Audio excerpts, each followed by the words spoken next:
نحمده ونصلي على رسول الكريم اما بعد فاعوذ باللہ من الشیطان الرجیم بسم اللہ الرحمن الرحیم۔ سورہ نور کی آیت نمبر 27 سے آغاز کرتے ہیں۔ اللہ رب العزت نے ارشاد فرمایا، یا ایھا الذین آمنوا لا تدخلوا بیوتا غیر بیوتکم حتی تستأنسوا وتسلموا علی اہلها ذالکم خیر لکم لعلکم تذکرون۔ اے لوگو جو ایمان لائے ہو، اپنے گھروں کے سوا اور گھروں میں داخل نہ ہو یہاں تک کہ انس حاصل کر لو اور ان کے رہنے والوں کو سلام کہو، یہ تمہارے لیے بہتر ہے تاکہ تم نصیحت حاصل کرو۔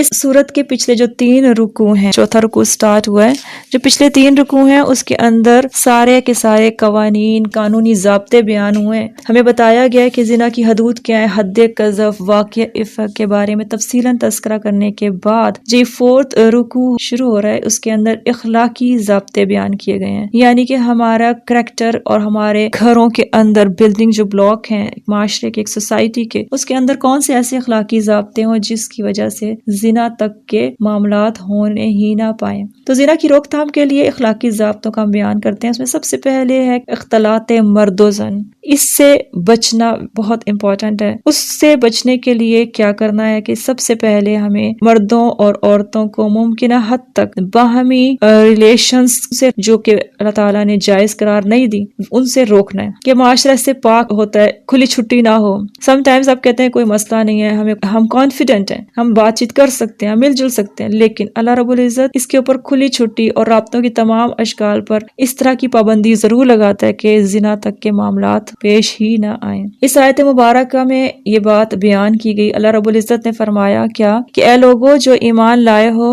لا تدخلوا بیوتا، تم کسی گھر میں داخل نہ ہو، غیر بیوتکم، تمہارے جو گھر ہی نہیں ہے، یعنی اپنے گھروں کے علاوہ کسی اور کے گھر میں داخل نہیں ہونا۔ آپ انٹر نہیں ہو سکتے، کیونکہ پہلے جاہلی انداز یہ تھا کہ آپ کسی گھر میں داخل ہو جاتے، کوئی روک ٹوک نہیں تھا، کوئی پردے کا اس طرح کا کانسیپٹ نہیں تھا، کوئی بھی آتا اور وہ داخل ہونے کے لیے اس کو اجازت کی ضرورت نہیں ہوتی۔ اب اللہ رب العزت کہہ رہے ہیں کسی کے گھر میں داخل نہیں ہونا، آپ کو نہیں جانے کی اجازت۔ کیسے اجازت مل سکتی ہے؟ 2 سچویشنز ہیں۔ اللہ رب العزت نے اس میں وہ بتایا کیا، حتی تستأنسوا، یہاں تک کہ تم انس لے لو، پسندیدگی لے لو۔ انس کا مطلب پسندیدگی۔ تم یہ جاننے کی کوشش کرو کیا گھر والے تمہیں اجازت دینے کے لیے ولنگ ہیں، گھر والوں کو تمہارا آنا ناگوار تو نہیں، پسند ہونے کی صورت میں تمہیں جانے کی اجازت ہے۔ کوئی شخص دوسرے شخص کو گھر میں کیوں نہیں لانا پسند کرتا؟ وجہ صرف یہ ہوتی ہے، ہو سکتا ہے کہ وہ اجازت تو دے دے لیکن صرف احترام کی وجہ سے دے، کوئی خوف کی وجہ سے دے، لیکن اہل خانہ کو اس کا آنا پسند نہ ہو۔ اسی طرح ہو سکتا ہے کہ کوئی شخص طبیعت کا ایسا ہو جس کی وجہ سے دلوں کے اندر دوری ہو، ناگواری ہو۔ سم ٹائمز آپ اپنے کوئی لوگوں کو اندر آنے کے لیے اجازت اس لیے بھی نہیں دیتے کہ وہ آپ کی بیٹھ کے برائیاں کرتے ہیں، غیبت کرتے ہیں، آپ کو ان کا آنا پسند نہیں ہے کیونکہ وہ کریٹیو نہیں ہوتے۔ فتنہ ہو سکتا ہے کوئی شخص بن جاتا ہو جس کی، یعنی آپ کسی ایسے شخص کو سمجھتے ہیں کہ وہ اس کی نظروں میں حیا نہیں ہے اور وہ فتنے کا باعث ہے، اس کو آنے سے پابندی لگا سکتے ہیں۔ کوئی بھی سچویشن ہو سکتی ہے کہ ایک شخص دوسرے شخص کے گھر میں انٹر ہونے سے پہلے یہ دیکھ لے کہ کیا اس کا وہاں جانا وہاں کے اہل خانہ کے لیے ناگواری کا باعث تو نہیں۔ زبردستی جانے سے منع کیا جا رہا ہے۔ زبردستی اجازت طلب کر کے اپنی شخصیت کی، اپنی بڑائی کو سامنے رکھ کر کسی کو مجبور نہ کرو کہ وہ تمہیں روک ہی نہ سکے اور اجازت دینے پر مجبور ہو جائے۔ ایسی صورتحال میں اللہ تعالیٰ نے منع کیا کہ تم نہیں جاؤ۔ اس طرح کیوں کیا؟ دوسرے کی پسندیدگی کو مد نظر رکھنے میں کیا حکمت ہے؟ پہلی بات یہ، نمبر 1 کہ ہر شخص کے کچھ معاملات ہوتے ہیں۔ دیکھیں ہر شخص ایک پرسنل میٹرز ہوتے ہیں، اس 4 دیواری کے اندر وہ ان کے لیے فریلی جو ہے وہ ان کو اپلائی کر رہا ہوتا ہے۔ ہر ایک کی اپنی پرسنل جو ہے وہ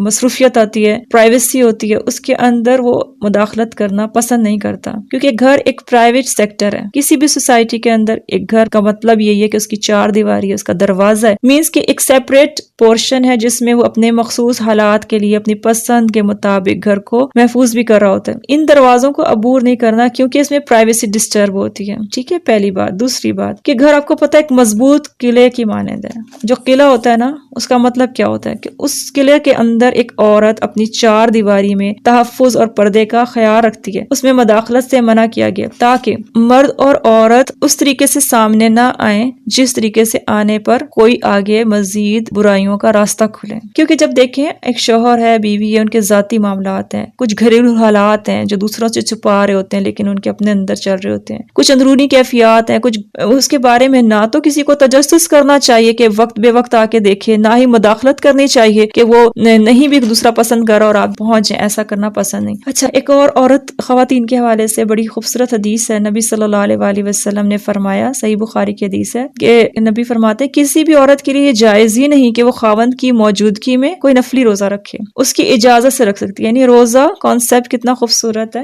نیکی ہے، لیکن اپنے خاوند کی اجازت کے بغیر نہیں رکھے گی. اسی طرح کسی کو بھی اس کے گھر میں داخل ہونے کی اجازت نہ دے، یا پسند نہیں کرتا تو وہ اجازت نہیں دے گی، لیکن اس کی اگر اجازت ہو تو پھر وہ داخل کر دے. اب دیکھیں سم ٹائمز ایک بندہ ہے، شوہر کو پسند ہی نہیں ہے کہ وہ گھر آئے. اب اگر شوہر کو پسند نہیں ہے اس کو اندر آنے کی اجازت نہیں دیتی. اجازت دینا تو درکنار، بغیر اجازت جھانکنا بھی منع ہے. حضرت ابو ہریرہ رضی اللہ عنہ سے روایت ہے، رسول اللہ صلی اللہ علیہ وآلہ وسلم نے فرمایا، بڑی سخت حدیث ہے، غور سے سنیں، کہ اگر کوئی آدمی تیرے گھر میں جھانکے جبکہ تو نے اجازت نہیں دی، پسند نہیں ہے اس کا تمہارے گھر کے اندر کے معاملات میں جھانکنے کی بھی، تو کنکری پھینک کر اس کی آنکھ پھوڑ بھی دے گا تو تم پہ کچھ گناہ نہیں ہے، کوئی قصاص نہیں ہے اس کے اوپر، کوئی بدلہ نہیں ہے. اگر کوئی شخص کسی کی آنکھ بھی پھوڑ دے تو اس کے اوپر کوئی بھی قصاص نہیں ہوگا. لیکن ہماری موجودہ پریزنٹ کنڈیشن ہمارے معاشرے کے اندر، ہمارے گھروں کے اندر کیا ہے؟ پہلے باؤنڈریز تھیں، باؤنڈریز کی لیمٹس کو کراس کرنے سے منع کر دیا جاتا تھا، اور دروازے تھے اجازت کے ساتھ اندر آنے کے لیے کہا جاتا تھا. لیکن اب حالات یہ ہیں کہ جس گھر کے اندر جھانکنا بھی منع ہے اجازت کے بغیر، اس گھر کے اندر ایک موبائل ایسی چیز ہے جس کے اندر چیٹنگ ہو رہی ہے،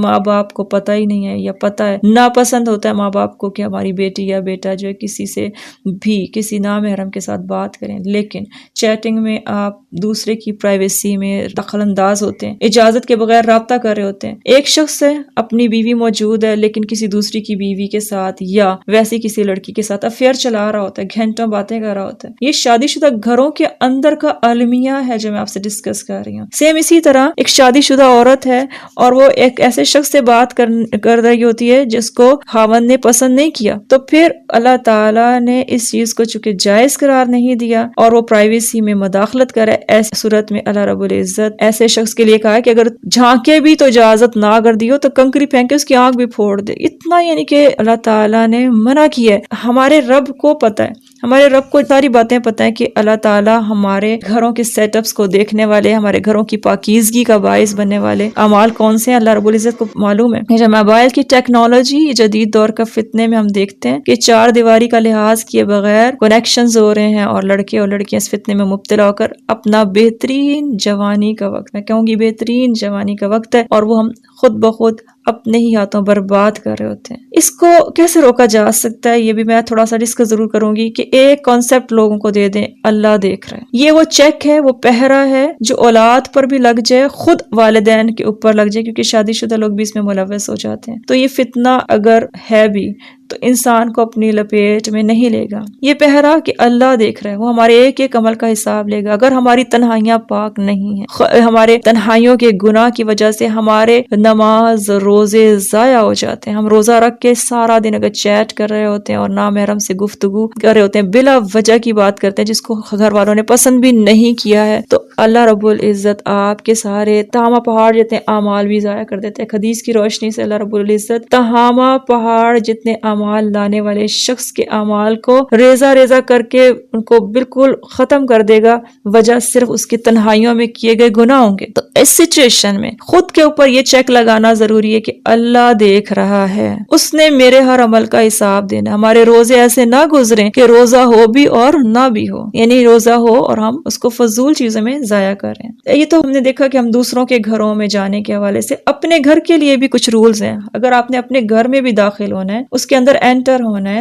تو بھی دین اسلام اس کا ایک ضابطہ دے رہا ہوتا ہے، اس کے رولز دے رہا ہوتا ہے. ایک شخص ایک اور آدمی اکیلا ہے، اپنی بیوی کے ساتھ رہتا ہے، تو اللہ کے نبی نے اس بات کی ترغیب دلائی ہے کہ اپنے گھروں میں بھی اگر لمبے عرصے کے بعد جاؤ تو اطلاع دے دو. آپ صلی اللہ علیہ وآلہ وسلم نے فرمایا، جب تم میں سے کوئی شخص زیادہ عرصہ گھر سے غائب رہے تو گھر والوں کے پاس رات کے وقت نہ آئے. یعنی کہنے کا یہ مطلب ہے کہ وہ پہلے دیکھے، ہو سکتا ہے اس کی یعنی حکمت یہی ہے کہ بیوی ہے اور اس نے ابھی تو خیر پہلے موبائل سسٹمز نہیں تھے اطلاع دینے کے حوالے سے پہلے سے ہم بتا بھی نہیں سکتے تھے، تو وہ آئے، رات کو آئے اور لمبے عرصے کی وجہ سے بیوی نے کوئی اہتمام نہ کیا ہو، اس کو پتہ ہی نہیں کہ خاوند نے آنا ہے، گھر میں ناگواری اور مکروس انداز ہو، تو پہلے اطلاع دو تاکہ وہ اہتمام کرے۔ اللہ تعالیٰ کوئی چیز پسند ہے جو کہ ساری انسانی نیچر اور سائیکالوجی کے مطابق ہے۔ گھروں میں اگر آپ داخل ہوتے ہیں تو لازمی طور پر اس بات کا اہتمام کرنا ہے کہ اجازت لینی ہے۔ تو آج کل کے ہمارے اجازت لینے کے کیا رولز ہیں آپ کو پتہ ہی ہے۔ ہماری نئی نسل ایک بہت تباہ کن فتنے میں چلی گئی ہے، وہ تو پوچھنا گوارا نہیں کرتی، کیونکہ بچیوں کے پاس ایک الگ سیٹنگ ہے موبائل کی، ان کے پاس الگ چل رہی ہے، والدین کو پتہ نہیں کیا ہو رہا ہے، وہ کہتے ہیں ہم آن لائن کلاسز لے رہے ہیں۔ ٹھیک ہے، یہ حالات ہیں۔ آن لائن کلاسز کے ساتھ ساتھ وہ جو آن لائن کر رہے ہیں، اللہ ہی معاف کرے، اللہ تعالیٰ بچا کے رکھے اس نئے دور کے نئے فتنوں سے۔ اگلا جو سٹیپ ہے اللہ تعالیٰ نے فرمایا وہ کیا ہے، وہ ہم دیکھتے ہیں کہ ہم اخلاقی ضابطے پر اور کیسے عمل کر سکتے ہیں۔ آگے اللہ رب العزت نے فرمایا وَتُسَلِّمُوا عَلَىٰ أَهْلِهَا، یہ سیکنڈ رول ہے کہ جب تم داخل ہو تو گھر والوں کو سلام کیے بغیر داخل نہ ہو۔ بنو عامر کا ایک آدمی آیا، اس نے رسول اللہ صلی اللہ علیہ وآلہ وسلم کے پاس آنے کی اجازت مانگی، کہنے لگا کیا میں اندر آ جاؤں؟ نبی صلی اللہ علیہ وآلہ وسلم نے اپنے خادم سے کہا اس کے پاس جاؤ، اسے اجازت مانگنے کا طریقہ سکھاؤ کہ وہ اس طرح کہے السلام علیکم ادخل، السلام علیکم کیا میں اندر آ سکتا ہوں؟ یعنی اجازت مانگنے کے لیے پہلے سلام کرو، پھر یہ مانگو کہ میں آ سکتا ہوں کہ نہیں۔ اس آدمی نے جب یہ بات سنی تو اس نے یہ سیکھ لیا اور اس نے بھی یہی کہا کہ السلام علیکم کیا میں آ سکتا ہوں؟ تو اللہ کے رسول صلی اللہ علیہ وآلہ وسلم نے اجازت دی اور وہ داخل ہو گیا۔ یہ ابو داؤد کی حدیث ہے۔ دیکھیے سلام کرنے کی حکمت کیا ہے کہ اہل خانہ ہیں، وہ بیٹھے ہوئے ہیں اور کسی بھی شخص کو آنے کے لیے ایک سچویشن بنائی جاتی ہے، وہ آئے تو پردے کی حوالے سے کوئی ایسی بات نہ دیکھے، اندر آنے والی خواتین جو ہے وہ اچھے انداز میں ملے، گھر جو ہے وہ پراپر ہو، ایسے ہی ہوتا ہے سچویشن۔ تو یہاں پہ سب سے اہم چیز پردہ ہے۔ تو جب ایک شخص حدیث میں آتا ہے آیا بھی تو نبی صلی اللہ علیہ وسلم کے دروازے کے سامنے کھڑا ہو گیا، تو اللہ کے نبی نے فرمایا اس طرف ہو جاؤ یا اس طرف ہو جاؤ، کیونکہ دیکھنے کی وجہ سے تو اجازت مانگی جاتی ہے۔ یعنی اجازت مانگنے کی وجہ کیا ہے؟ یہ بھی ہمیں حدیث سے کیوں مل رہا ہے کہ وہ بتا رہے ہیں، اللہ کے نبی سکھا رہے ہیں، ادب سکھا رہے ہیں کہ ایک گھر میں داخلے کے لیے جب تم دروازے کے سامنے کھڑے ہو کے داخلہ اجازت مانگو گے تو کیا ہوگا، اندر نظر پڑے گی، تو جب تم پہلے ہی جھانک لو گے تو پھر اسی چیز کو تو اوائڈ کرنا ہے۔ سم ٹائمز ایسی سچویشن میں کوئی خواتین لیٹی ہیں، سو رہی ہیں، یا کوئی بیٹھی ہوئی ہیں، یا کوئی ایسا گھر کی سچویشن ہے جو وہ اہل خانہ جو ہیں اپنے باہر والے مہمان سے چھپانا بھی چاہتے ہیں، کیونکہ اپنے گھر کی ایک پرائیویسی ہوتی ہے، ہم نے پہلے پتہ ہے پرائیویٹ سیکٹر ہوتا ہے، تو لامحالہ اس کے اوپر جب اس کی نظر پڑ جائے گی تو فائدہ کیا پھر اجازت لینے کا۔ تو اس لیے السلام علیکم ورحمۃ اللہ وبرکاتہ ایک ایسا کلمہ ہے جو نہ صرف ہم آگے جا کے پڑھیں گے بہت طیب ہے، اس کی برکتیں ہی بہت ہیں۔ سیکنڈ ہم یہ دیکھتے ہیں کہ اس کے اندر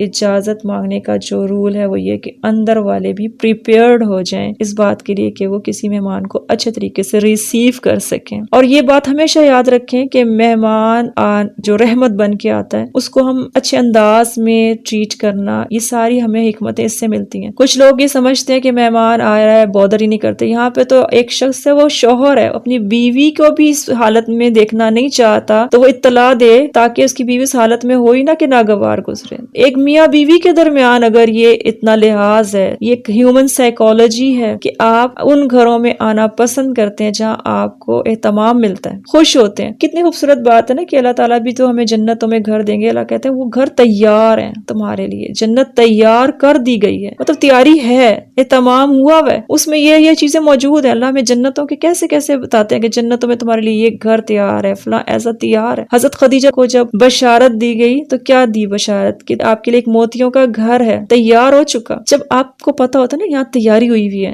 تو آپ کا بڑا دل چاہتا ہے اس جگہ جائیں۔ سیم اسی طرح ہمارے گھر ہیں، ہمارے اپنے گھر ہیں، ان میں اگر کوئی شخص مہمان بن کے آتا بھی ہے اور اس کو تیاری آگے سے نہیں ملتی، ناگواری کا احساس اہل خانہ کو بھی محسوس ہوگا، وہ بھی صحیح اٹینڈ نہیں کر سکیں گے، ریسیو تو کریں گے لیکن دل میں ہوگا کہ یہ نہ ہی دیکھتا مہمان ایسی سچویشن میں ہم بیٹھے ہوئے تھے، نہ ہی ہوتا ایسا۔ تو یہ چیز بڑی امپورٹنٹ ہے۔ یہاں پہ ہم نے دیکھنا یہ کہ اللہ تعالیٰ فرما رہے ذالکم خیر لکم لعلکم تذکرون، یہ تمہارے لیے بہتر ہے تاکہ تم نصیحت حاصل کرو۔ کس طرح بہتر ہے دیکھ لیجئے، یہ پابندی سخت نہیں بلکہ اس میں ہمارے لیے بھلائی ہے۔ خیر کے پہلو سب سے زیادہ یہ ہے کہ ظاہر ہے پابندی سے معاشرے میں وہ خرابیاں، وہ پردے کے لحاظ رکھے جائیں گے، وہ لڑائی جھگڑے نہیں ہوں گے، مضبوط قلعے کی طرح ہمارا گھر محفوظ ہوگا جس کے اندر آپ اپنی پرسنل لائف کو انجوائے کر سکتے ہیں۔ کوئی وداؤٹ انٹرفیئرنس آپ اپنے ماحول کے مطابق ایڈجسٹمنٹ کر سکتے ہیں، سکون کے لیے گھر بنائے جاتے ہیں۔ اگر آنے والا مداخلت کر دے، بلا وجہ آ جائے، اپنی مرضی ہی نہ ہو اس سیکٹر کے اندر جس کے اندر اللہ رب العزت نے آپ کو اجازت بھی دے دی ہے، تحفظ دیا ہے، عزت دی ہے، یہ سارے ضابطے عزت اور وقار اور آزادی اور سکون کے لیے، تو اگر یہ سب کچھ نہ ہو تو گھر نہیں ہوتے، پھر وہ آپ کے لیے ایک پبلک پلیس بن جاتی ہے۔ تو یہ پبلک پلیس نہیں ہے، گھر پرائیویٹ پلیس ہے، اس کا لحاظ رکھنا ہے۔ اور یہ بہت ہی خوبصورت اللہ تعالیٰ نے ضابطہ دیا ہے، اس کا اپوزٹ کر کے دیکھ لیں تو وہ پریشان ہوتے ہیں وہ لوگ جن کے گھروں کے اندر کوئی روک ٹوک نہیں ہے، کوئی اجازت کا کانسیپٹ نہیں ہے۔ ایون دیٹ یہاں پہ ہم یہ بھی دیکھتے ہیں کہ اللہ رب العزت چاہتا یہ ہے کہ آپ اپنے گھروں کو اپنے مطابق سیٹ کریں اور اپنے گھروں کے اندر جو آپ کی سیٹنگز ہے اس کو کوئی ڈسٹرب نہ کریں۔ تو یہ بہت خوبصورت اللہ تعالیٰ نے ہمیں جگہ دی ہے۔ اللہ رب العزت ہمیں سمجھنے کی توفیق عطا فرمائے، اور ان آداب پہ جس پر اللہ نے اور اللہ کے نبی نے پریکٹیکلی کر کے دکھایا، اللہ تعالیٰ نے رولز بتائے، ہم اس کو معمولی نہ سمجھیں۔ اور آج کل کے دور میں اگر ہم اجازت کی بات کرتے ہیں تو میں ایک خصوصی طور پہ خواتین سے یہ بات کروں گی، بچیوں سے یہ بات کروں گی، اپنی اسٹوڈنٹ سے وہ بات ضرور شیئر کروں گی کہ اللہ کے لیے جس گھر کے اندر آپ کو تحفظ اور عزت ہے، سکون ہے، آپ وہاں پر اپنے موبائل سے کبھی بھی کسی نامحرم سے رابطوں میں نہ آئیں۔ وہ آپ کے سکون کو بھی برباد کر دیں گے، آپ کے تحفظ اور آپ کی عزت کا لحاظ نہیں کریں گے، اور آپ کا گھر اگر پرسکون نہیں ہے وہ صرف آپ کے موبائل کی وجہ سے ہوگا، کسی اور وجہ سے نہیں ہے۔ آپ انسیف ہو جائیں گے، آپ کو لگے گا کہ آپ گھر میں ہیں لیکن آپ کی ارد گرد کوئی چار دیواری نہیں ہے۔ تو اس لیے انسیف ہونے سے بچنے کے لیے اپنے موبائلز کو یہ بات ذہن میں رکھ لیں کہ اپنے موبائلز کو ان خرافات سے، ان ڈسٹریکٹیو چیزوں سے ڈسٹریکٹ کر دیتے ہیں، یا آپ کو ڈی ٹریک کر دیتے ہیں۔ آپ راستے پہ چل رہے ہوتے ہیں اور وہ آپ کو ڈی ٹریک کرنے کے لیے ہوتے ہیں، اور ویسے بھی جائز نہیں ہے۔ اللہ رب العزت ہمیں اس فتنے سے محفوظ رکھے اور ہمیں گھروں کا